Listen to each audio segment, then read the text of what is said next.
आप देख रहे हैं सिटी 24 न्यूज़ चैनल।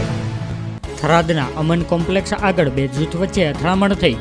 અમન કોમ્પ્લેક્સ આગળ લારી લઈને ઊભા રહેતા એક જ પરિવારના બે ભાઈઓ વચ્ચે અથડામણ થઈ।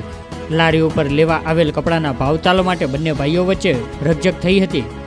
એક ભાઈએ બીજા ભાઈ ઉપર હથિયાર વડે હુમલો કરતા માથાના ભાગે ઈજા થતાં થરાદની રેફરલ હોસ્પિટલ ખાતે ખસેડાયો હતો। બંને જૂથો વચ્ચે અથડામણ થતાં બજારમાં ચક્કાજામ સર્જાયું હતું।